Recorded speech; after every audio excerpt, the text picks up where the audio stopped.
Hello दोस्तों, कैसे हो आप सभी। स्वागत करता हूं अपने ही channel all math for you में। देखो बच्चों, आज हम लोग पढ़ने वाले हैं प्रतिस्थापन विधि, जिसे हम बोलते हैं इंग्लिश में कॉपी पेस्ट मेथड। ठीक है ना बच्चों, क्या बोलते हैं? Copy paste method. प्रतिस्थापन में दो समीकरण दिया रहता है, उन दोनों समीकरण को हमको हल कर कर मान बताना रहता है। ठीक है ना, तो चलिए इसको हल करते हैं। अगर आप लोग विलोपन विधि वाला वीडियो नहीं देखे हैं तो जाकर मेरे यूट्यूब चैनल पर देख सकते हैं, नहीं तो डिस्क्रिप्शन में उसका लिंक ना देंगे, वहां से आप जाकर देख सकते हैं। तो चलिए इसको हल करते हैं प्रतिस्थापन विधि से। तो लिखेंगे हल। अगर आपको वीडियो पसंद आए तो वीडियो को लाइक कीजिए, और चैनल पर नए हो तो चैनल को सब्सक्राइब कर रख लीजिए आप, और अपने दोस्तों के साथ शेयर भी करना मत भूलिए। चलिए वीडियो को चालू करते हैं। सबसे पहले लिखेंगे हल। सबसे पहले लिखेंगे हल। लिखेंगे बच्चों हल। ठीक। पहले नाम दे दीजिए, इसको दे दिए समीकरण नंबर 1। क्या दे देंगे नाम बच्चों? समीकरण नंबर 1। ठीक। उसके बाद से इसका नाम दे दीजिए समीकरण नंबर 2। ठीक है ना बच्चों, समीकरण नंबर 2 नाम दे दिए हैं। अब इसको हल करेंगे। ठीक है ना, आप ऐसे समीकरण उठाइए जो आसान हो। तो इसमें देखिए दो समीकरण दिया, इसमें आसान कौन है? तो पहला समीकरण का है x प्लस वाई बराबर कितना है? 14 है, समीकरण नंबर 1 है। और दूसरा समीकरण कितना है? x माइनस वाई बराबर 4। तो ये हमारा समीकरण छोटा है, तो चलिए इसी को उठा लेते हैं, समीकरण नंबर 2 को उठा लेते हैं। चाहे एक को उठाएं चाहे दो को उठाएं, आंसर एक ही मिलेगा। तो चलिए हम समीकरण नंबर 2 को उठाते हैं जो छोटा है। तो लिखेंगे समीकरण नंबर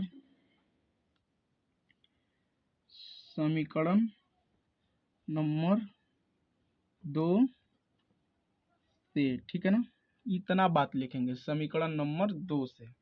ठीक है ना, तो हमारा समीकरण नंबर 2 कितना है बच्चों? उसको पहले उतार लीजिए। तो समीकरण नंबर हमारा 2 कितना है? x माइनस वाई बराबर कितना है? 4 है। ठीक है ना, तो अब क्या करेंगे? लिखेंगे सबसे पहले x बराबर में कितना है? 4 है, तो 4 को लाइए, और माइनस का y है तो बराबर के इधर आकर प्लस के y बन जाएंगे। ठीक है ना, एक हमारा नया समीकरण बन गया। इसे नाम दे सकते हैं समीकरण 3 नाम दे सकते हैं। ठीक है ना, समीकरण 3। ठीक है ना, यहीं पर कुछ देखिए नया समीकरण हमारा बन गया कि नहीं बन गया। समीकरण हमने 2 उतारा, इस समीकरण को हल कर कर समीकरण 3 ला दिया। ठीक है ना, तो चलिए इसको हल करते हैं। और x का जो मान है आप ऐसे समीकरण में रखिए जिस समीकरण का आप यूज नहीं किए हैं। तो कौन सा समीकरण बच्चों यूज नहीं किए हैं? तो समीकरण नंबर 1 यूज नहीं किए हैं, यही ना। 2 तो हमने यूज कर कर इतना ला लिया x का मान। अब इस x का मान को ऐसे समीकरण में रखिए जिस जिस समीकरण का आपने प्रयोग ही नहीं किया हो, यानी यूज नहीं किया हो। तो हमने 1 का यूज नहीं किया है, तो x का मान समीकरण कितना में रखेंगे? 1 में रखेंगे। तो चलिए मान को रखते हैं।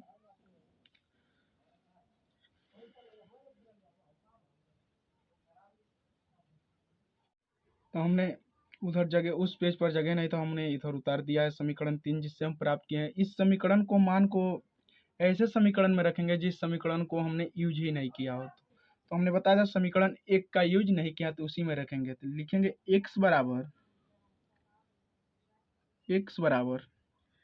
4 प्लस वाई का मान समीकरण नंबर 1 में रखने पर।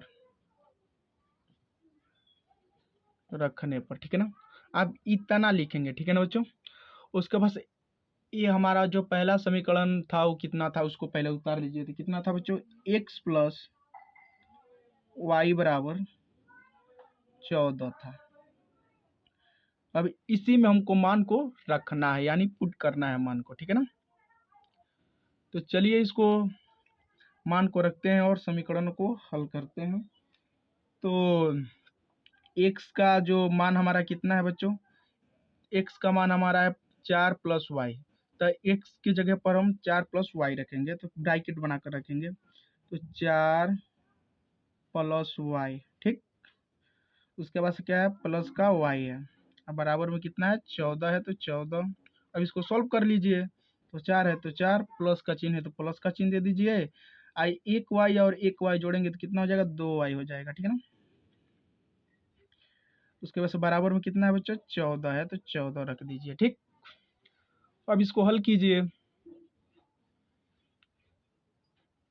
हल कीजिए इसको, अब तो क्या हो जाएगा, 2y है तो 2y कर दीजिए, बराबर 14 है तो 14 कर दीजिए। अब प्लस का 4 है, बराबर के इधर जाकर माइनस के 4 हो जाएंगे, ठीक है ना, हो जाएंगे ना।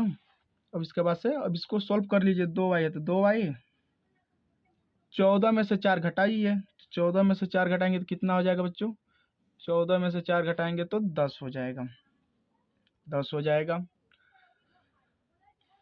और लिखिए यहाँ पर,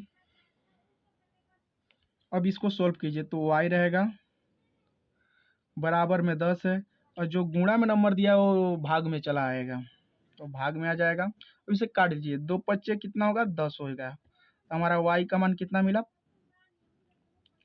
5 मिला। इसी y का मान को आपको ऐसे समीकरण में रखना है जिस समीकरण में आपको डायरेक्ट x का वैल्यू मिले, उस समीकरण में आपको ये मान को, y का मान को रखना है। तो चलिए देखते हैं किसमें डायरेक्ट वैल्यू मिलता है। चलिए मान को रख, देखो बच्चों, हमने डायरेक्ट मान जिसमें रखेंगे जिसमें y का वैल्यू मिले, तो हमारा समीकरण नंबर 3 है ना, इसी में हम मान को रखेंगे, और जिसमें हमको डायरेक्ट वैल्यू मिलेगा। क्या मिलेगा बच्चों, डायरेक्ट वैल्यू मिलेगा। तो चलिए मान को रखते हैं समीकरण 3 में, जिससे हमको x का मान डायरेक्ट मिले।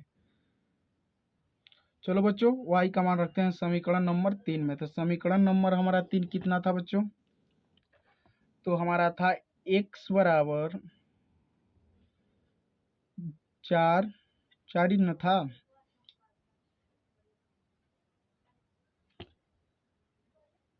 तो x बराबर कितना था, 4 प्लस में y था, ठीक है ना। तो x है तो x को ऐसे ही रहने दीजिए, बराबर का चिन्ह दीजिए 4, और y का मान कितना आया है, 5 आया है, तो 5 को रख दीजिए। अब इसको सोल्व कर लीजिए, तो x बराबर कितना हो गया, 4 में 5 जोड़ेंगे तो कितना हो जाएगा, 9 हो जाएगा। यही हमारा आंसर हो जाएगा। देखो हमने y का भी वैल्यू प्राप्त कर लिया और x का भी वैल्यू प्राप्त हमने कर लिया। अगर आपको वीडियो पसंद आई तो वीडियो को लाइक कीजिए, चैनल पर नए हो तो चैनल को सब्सक्राइब कीजिए, और अपने दोस्तों के साथ शेयर भी कर दीजिए, उन्हें भी तो पता चले कोई सर है मैथ सिखा रहे हैं। तो चलिए मिलते हैं अगले वीडियो में। वीडियो आपको देखने के लिए दिल से धन्यवाद।